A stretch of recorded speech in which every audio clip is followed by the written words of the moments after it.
من يهده الله فلا مضل له ومن يضلل فلا هادي له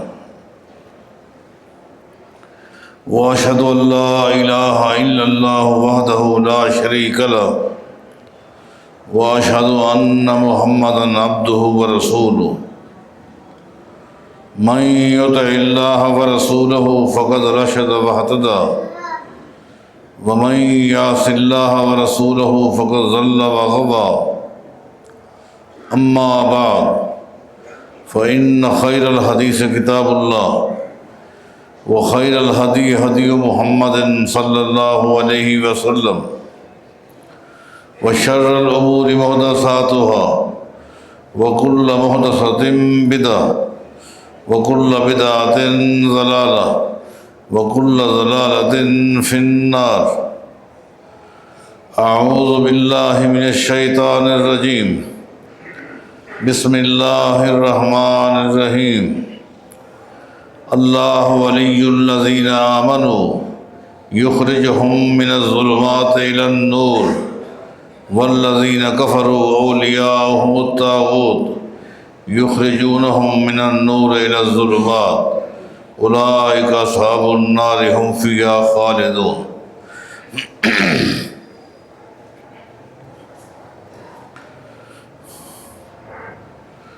آپ کو معلوم ہے آج رجب کی 26 ہے. آنے والی جو رات ہے یہ 27ویں شب ہے. اس رات کے حوالے سے مشہور ہے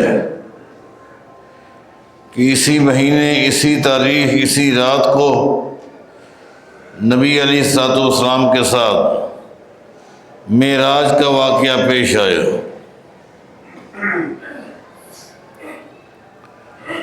جبکہ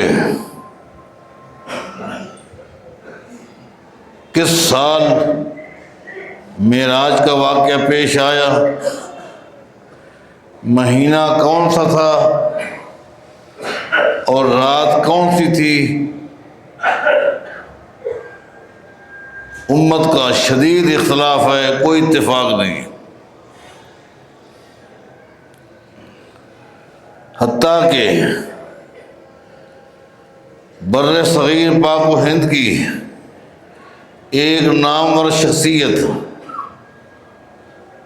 سعید احمد کاظمی صاحب، جن کی مزار ملتان میں ہے، آپ جانتے ہیں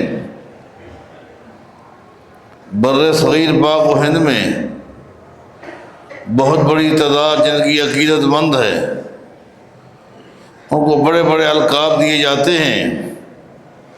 انہوں نے معراج کے اوپر ایک کتاب لکھی اور اس کتاب میں انہوں نے واضح لکھا ہے کہ کسی بھی صحیح حدیث سے نہ تو مہینے کا ذکر ہے نہ تاریخ کا ذکر ہے. امت کا اختلاف ہے، جو اس بات کی دلیل ہے کہ یہ رات عبادت والی نہیں ہے. اگر یہ رات عبادت والی ہوتی تو اس لیے امت کا اس طرح اختلاف نہ ہوتا. جس طرح عید الفطر میں کوئی اختلاف نہیں ہے، جس طرح عید الاضحیٰ میں کوئی اختلاف نہیں ہے. بہرحال یہ میرا مضمون نہیں ہے، لیکن اس معراج کے حوالے سے ایک بات بتانا چاہتا ہوں کہ سیدنا جبریل علیہ السلام نبی علیہ الصلوۃ والسلام کو معراج کے لیے لینے کے لیے حاضر ہوتے ہیں. سواری آپ کے ساتھ ہے براق. یہ براق کا لفظ جو ہے یہ برق سے ہے، اور برق عربی میں بجلی کو کہتے ہیں. براق کا معنی ہے جو رفتار میں بجلی سے بھی زیادہ تیز ہو. اب آپ سوچ لیں بجلی سے بھی زیادہ تیز چیز کو براق کہتے ہیں، مبالغے کا صیغہ ہے۔ اس سواری کو لے کر آیا، نبی علیہ السلام سے درخواست کی آپ سواری پر سوار ہوں، یہاں رک کر میں آپ سے پوچھتا ہوں، جو سوار ہوتا ہے اس کا مقام زیادہ ہوتا ہے یا جو سواری کی لگام پکڑ کے جاتا ہے اس کا مقام زیادہ ہوتا ہے؟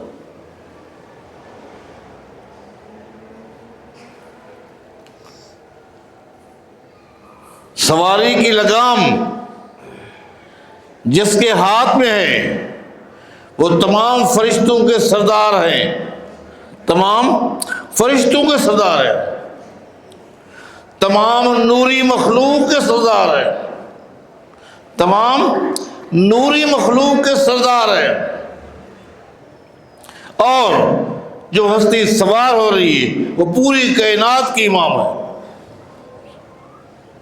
صرف خالی بشر کے امام نہیں، پوری کائنات کے امام ہے۔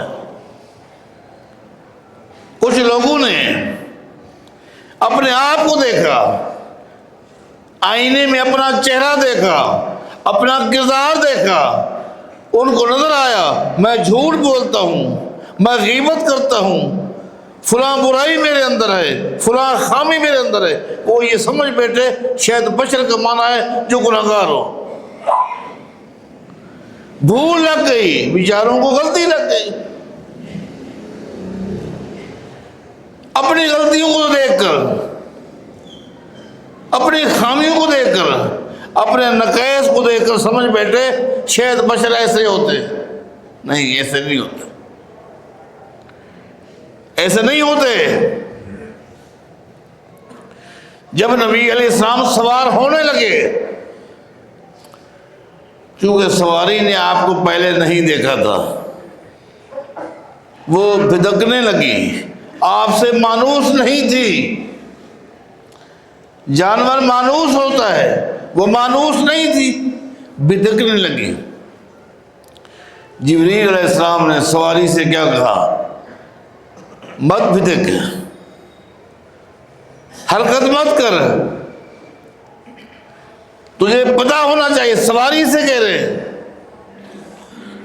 زمین کی پشت پر جتنے انبیاء ہیں، ہر نبی کے پاس اللہ کا پیغام لے کر میں آتا رہا ہوں۔ زمین کی پشت پر جتنے انبیاء ہیں، ہر نبی کے پاس اللہ کی وحی، اللہ کا پیغام لے کر آتا رہا ہوں۔ ہر نبی سے، ہر نبی کی امت سے میری ملاقاتیں ہوئی۔ کلب تو مشارق الارض و مغاربہا، مشرق سے لے کر مغرب تک زمین کا چپا چپا دیکھا ہے، لیکن آج تک میں نے محمد جیسا کسی کو نہیں دیکھا صلی اللہ علیہ وسلم۔ یہاں اب میں اپنے مضمون کو شروع کرنے لگا ہوں۔ میرا سوال یہ ہے، اگر اللہ تعالیٰ اپنی ذات کے لحاظ سے ہر جگہ ہے، اگر اللہ تعالیٰ ذات کے لحاظ سے ہر جگہ ہے، تو پھر جبریل اللہ کا پیغام لے کر ہر نبی کے پاس کیوں جاتا رہا؟ ہر نبی کے پاس تو رب ہوگا، ہر نبی کے پاس اللہ جب اپنی ذات کے لحاظ سے موجود تھا تو پھر جبریل کیا کرنے جاتا رہا؟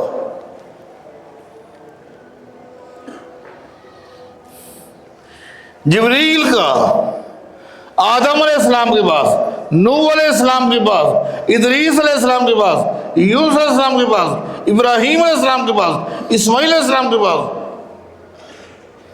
حتیٰ کہ کائنات کے امام محمد الرسول اللہ صلی اللہ علیہ وسلم کے پاس، ہر نبی کے پاس جب اللہ کا پیغام لے کر جاتے رہے، یہ دلیل ہے اللہ اپنی ذات کے لحاظ سے ہر جگہ نہیں ہے۔ اللہ مخلوق سے جدا ہے، بائن عن الخلق ہے، بائن عن الخلق ہے۔ ان باتوں کو یاد رکھیں۔ تمام انبیاء کا عقیدہ کہ اللہ اوپر ہے اپنی ذات کے لحاظ سے. ہاں اللہ کے علم نے پوری کائنات کو گھیرا ہوا ہے. ایک ذرہ کے برابر بھی کوئی چیز ایسی نہیں جو اللہ کے علم میں نہ ہو. حتیٰ کہ اللہ فرماتا ہے زمین پر موجود درختوں میں سے اگر کسی ایک درخت کا پتا گرتا ہے اللہ کے علم میں ہوتا ہے. یہ اللہ کا علم ہے، ذات کے لحاظ سے اوپر ہے. قرآن کریم میں اللہ تعالیٰ نے مختلف مقامات پر فرعون کے واقعے کو بیان کیا ہے. سورہ القصص میں، سورہ مومن میں، کہ ایک دن فرعون نے اپنے وزیر سے کہا، قارون سے،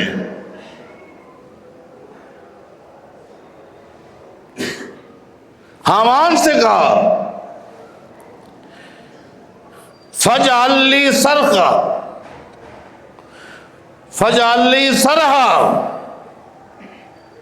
سر کہتے ہیں بلند ترین عمارت کو، بلند. فَاجْعَلْ لِي صَرْحًا، میرے لیے کوئی ایسی بلند عمارت بنا. کتنی بلند ہو؟ کاسباب السماوات، یہ جگہ میں فرمایا اتنی بلند ہو، اتنی بلند ہو کہ وہاں سے مجھے آسمانوں میں جانے کا راستہ مل جائے. آسمانوں میں جانے کا مجھے راستہ مل جائے. فرعون کہہ رہا ہے آسمان کے ساتھ اس بلڈنگ کا ٹکر لگ رہا ہو، ٹکراؤ، اور میں وہاں بلڈنگ سے نکل کر آسمان میں داخل ہو جاؤں. کیوں؟ لعلی اطلع الی الہ موسیٰ. موسیٰ جو ہر وقت کہتا ہے کہ میرا رب اوپر ہے، موسیٰ جو کہتا ہے میرا رب اوپر ہے، میں چاہتا ہوں موسیٰ کے رب کو دیکھ لو. اس کا مطلب یہ ہے تمام انبیاء کا عقیدہ کہ ہمارا رب اوپر ہے، ہمارا رب اوپر ہے. ہر نبی کا عقیدہ، ہر نبی کی امت کا عقیدہ. اذ قالت رب ابن لی عندک بیتا فی الجنہ. فرعون کی بیوی جو موسیٰ علیہ السلام کا کلمہ پڑھ چکی ہے، مختلف سزائیں دی جا رہی ہیں، وہ اللہ سے کیا کہہ رہی ہے؟ رب ابن لی عندک بیتا فی الجنہ. اے اللہ، اے اللہ، اپنے پاس جنت میں میرا گھر بنا دے. اپنے پاس، یعنی ہر نبی کی امت کا عقیدہ اللہ ذات کے لحاظ سے ہمارے ساتھ نہیں. رب ابن لی عندک بیتا فی الجنہ، اپنے پاس، مجھے اپنے پاس بلا لے اور اپنے پاس جنت میں میرا گھر بنا دے. یمحو اللہ ما یشاء ویثبت وعندہ ام الکتاب، وعندہ ام الکتاب. یمحو اللہ ما یشاء، اللہ تعالی جس چیز کو چاہے مٹا دے، جس چیز کو چاہے مٹا دے اور جس چیز کو چاہے رہنے دے. وَعِندَهُ أُمُّ الْكِتَابِ، ام الکتاب اللہ کے پاس ہے. اگر اللہ تعالیٰ ذات کے لحاظ سے ہر جگہ ہے تو ام الکتاب بھی تو ہر جگہ ہوگی.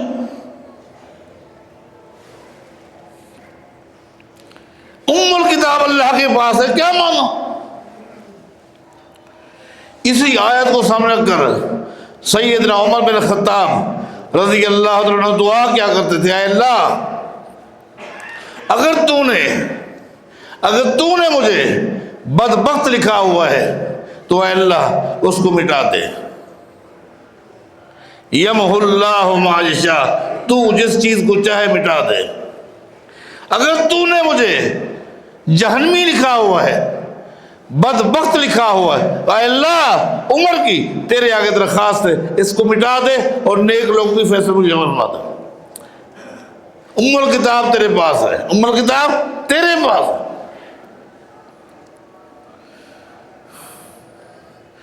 ایک دن نبی علیہ السلام فرماتے ہیں لوگوں، اللہ تعالیٰ قرآن کریم میں فرماتا ہے کہ ایک قول ہے سلامن من رب العالمین، اللہ کی طرف سے ایک کلام ہے، سلامتی ہے، کن کے لیے؟ عالمین کے لیے، خوش نصیب لوگوں کے لیے، رب العالمین کی طرف سے۔ نبی علیہ السلام فرماتے ہیں جانتے ہو اللہ کی طرف سے یہ سلام جو اللہ تعالیٰ اہل ایمان کو سلام بھیج رہا ہے، اس سے مراد کیا ہے جانتے ہو؟ صحابہ کرام نے کہا ہم نہیں جانتے۔ نبی علیہ السلام فرماتے ہیں جب جنتی جنت میں داخل ہو جائیں گے، آرام میں ہوں گے، سکون میں ہوں گے، پورے جنتی، اذ سطع لہم نور، اچانک تمام جنتیوں کی آنکھ کھل جائے گی، تمام جنتیوں کی، مردوں کو بھی، عورتوں کو بھی، معصوم بچوں کو بھی، سب کی آنکھ کھل جائے گی۔ اذ سطع لہم نور، آنکھ کیوں کھلے گی؟ اوپر سے ایک دم بڑی عجیب قسم کی انوکھی روشنی آنا شروع ہو جائے گی۔ فَرَفَعُوا رُؤُوسَهُمْ، تمام جنتی اپنے سر اوپر اٹھائیں گے، مرد بھی، عورتیں بھی، معصوم بچے بچیاں بھی اپنے سر اوپر اٹھائیں گے۔ یہ روشنی کیسی ہے؟ فَإِذَا رَبٌّ أَشْرَفَ عَلَيْهِمْ من فوقهم، جب سب سر اوپر اٹھائیں گے تو کیا دیکھتے؟ اللہ ان کو دیکھ رہا، اللہ تعالیٰ ان کو دیکھ رہا ہوگا۔ یہ جنت کی زندگی ہے جہاں اللہ مخلوق کو دیکھے گا، مخلوق خالق کو دیکھے گی۔ یہ دنیا کا معاملہ نہیں ہے۔ تمام جنتی سر اٹھا کر دیکھیں گے، اللہ ان کو دیکھ رہا ہے۔ جو ہی سب اللہ کو دیکھیں گے، اللہ کہے گا السلام علیکم یا اہل الجنہ، السلام علیکم یا اہل الجنہ، اے جنتیو السلام علیکم۔ نبی علیہ السلام فرماتے ہیں قولم سلام من رب العالمین کا معنی یہ ہے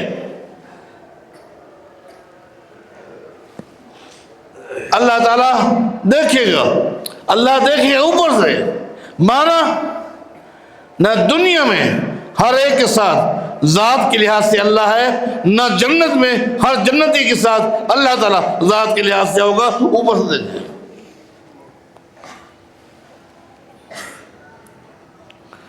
نبی علیہ السلام فرماتے ہیں آج میں تمہیں ایک دعا بتاتا ہوں،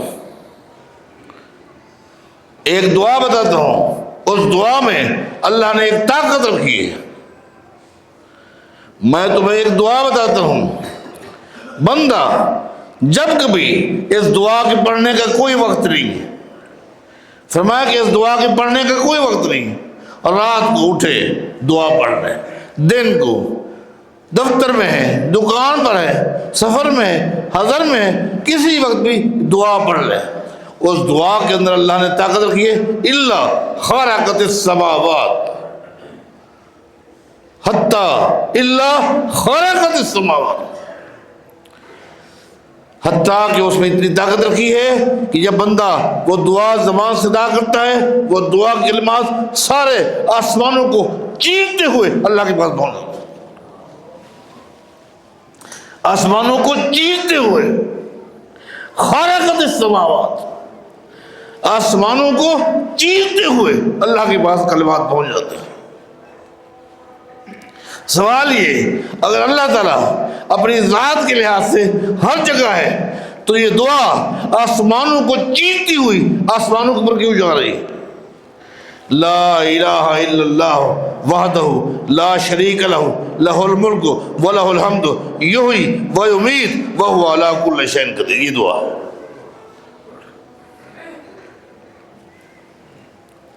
آسمانوں کو الا خلقت السماوات حتی تفضی الی اللہ، آسمانوں کو چیرتے ہوئے یہ دعا اللہ کے پاس پہنچ جاتی ہے. یہ دلیل ہے اللہ تعالیٰ اپنی ذات کے لحاظ سے اوپر ہے.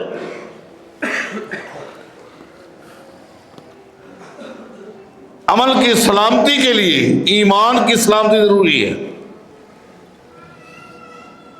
کفار مکہ نے آپس میں مشورہ کیا کہ دھمکی سے، سزا دینے سے محمد باز نہیں آئے گا صلی اللہ علیہ وسلم. ایسا کریں کسی بزرگ کا انتخاب کرو جو محبت پیار کے دائرے میں ان کو سمجھے. آخر کار عمران بن حسین کے والد حسین کا انتخاب کیا گیا. عمران رضی اللہ عنہ صحابی ہیں، ان کے والد بزرگ آدمی تھا، اس کا کفار مکہ نے انتخاب کیا. حسین کو اپنے ساتھ لے کر نبی علیہ السلام کے پاس جا رہے ہیں. آپ اس وقت دار ارقم میں بیٹھے تھے. سارے کافر باہر کھڑے ہو گئے، حسین کو اندر بھیج دیا. نبی علیہ السلام نے جب خاندان کے بزرگ کو آتے ہوئے دیکھا تو صحابہ سے کہا اوسعوا للشیخ، اوسعوا للشیخ، شیخ آ رہا ہے، بزرگ آ رہا ہے، قابل احترام آ رہا ہے، راستہ خالی کر دو. اوسعوا للشیخ، یہ بزرگ ہے، راستہ خالی کر دو. وہ آ کر بیٹھ گیا. آ کر کہنے لگا محمد صلی اللہ علیہ وسلم، تیرا باپ تو ایسا نہیں تھا، تیرا دادا تو ایسا نہیں تھا، تجھے کیا ہو گیا؟ تجھے کیا ہو گیا؟ نبی علیہ السلام فرمانے لگے آپ یہ بتائیں اس وقت کتنے تیرے معبود ہیں جن کی تو پوجا کرتا ہے؟ آج کل کتنے تیرے معبود ہیں جن کی تو پوجا کرتا ہے؟ حسین کہنے لگا بیٹا اب تو میں بوڑھا ہو گیا ہوں، اب تو ہمت ہار گئی، اب زیادہ معبود نہیں ہے میرے صرف 7 معبود ہیں، صرف 7 معبود ہیں. ستۃ فی الارض و الہ فی السماء، میرے 6 معبود زمین پر ہیں اور 1 آسمانوں کے اوپر ہے. 6 ہیں. نبی علیہ السلام نے فرمایا یہ بتائیں اذا ہلک المال من تدعو، اگر تجھے گھاٹا پڑ جائے، تیرا مال برباد ہو جائے، کچھ ہو جائے، نقصان ہو جائے، تو ان 7 میں سے کس کو آواز دیتا ہے؟ الذی فی السماء، کا جو آسمانوں کے اوپر ہے. اذا اصابک الضیق وفی روایت اذا ہلک المال والضیق، جب تیری تباہی ہو جائے، کوئی تیری عزت پر حملہ آور ہو جائے، تیرا نقصان کرے، تو کس کو آواز دیتا ہے؟ اس نے کہا الذی فی السماء، جو آسمانوں کے اوپر ہے. یہ چھوٹے چھوٹے معبود مسئلہ حل نہیں کر سکتے. نبی علیہ السلام فرماتے ہیں جو آسمانوں میں ہے وہی سچا معبود ہے، وہ تیرا بھی معبود ہے اور ہمارا بھی وہی سچا معبود ہے. تو میرے دوستو، میرے بھائیوں، یہ عقیدے کی بنیادی باتیں ہیں. مجھے دکھ ہوا جب مجھے چند ساتھیوں نے رابطہ کر کے کہا کہ ہم جس محلے سے آئے ہیں، ہم میں سے کسی کی عمر 40 سال ہو چکی ہے، کسی کی عمر 50 سال ہو چکی ہے، ہم میں سے بعض 60 کو پہنچ چکے ہیں، وہاں سے آئے ہیں. آج تک ہم نے اسماء صفات کے عنوان پر کسی عالم سے چھوٹا سا چھوٹا یا بڑا کبھی خطاب سنے نہیں۔ ہمارے نزدیک اسماء صفات نام کی کوئی چیز نہیں تھی، ہم تو ہل گئے، رونگٹے کھڑے ہو گئے۔ اتنا اہم ترین دین کا چیپٹر جس سے ہم محروم ہو گئے آج انہیں کے کہنے پر، حالانکہ ہم ائمہ اربعہ تک پہنچ چکے تھے، پھر واپس آئے اور کچھ مزید دلائل دے کر ان کو واضح کیا۔ اے اللہ تعالیٰ، علم کے لحاظ سے نحن اقرب الیہ من حبل الورید، علم کے لحاظ سے، قدرت کے لحاظ سے شارق سے زیادہ قریب ہے۔ اللہ نے فرمایا موسیٰ تو بھی اپنے بھائی کو بھی لے کر جاؤ فرعون کے پاس، وہ باغی ہو چکا ہے، گھبرانا نہیں، اننی معکما، میں تم دونوں کے ساتھ ہوں، تم اکیلے نہیں ہو، گھبرانا نہیں، کیا بنے گا؟ اننی معکما، میں تم دونوں کے ساتھ ہوں۔ کیسے؟ اسمع و ارا، دیکھنے میں بھی اور سننے میں بھی۔ جو باتیں ہوں گی میں بھی سنوں گا، جو کچھ ہوگا میں بھی دیکھوں گا، میں تمہارے ساتھ ہوں، دیکھنے کی حیثیت سے، سننے کی بات ہے۔ یہ اللہ تعالیٰ کی صفات ہے۔ اس عقیدے پر غور کریں، اور یہ عقیدہ سلف صالحین کا ہے، یہ عقیدہ ائمہ کرام کا ہے، محدثین کا ہے، اکابرین کا ہے، جسے اگلے جمعہ انشاءاللہ آپ کے سامنے مزید تفصیل کے ساتھ بیان کروں گا۔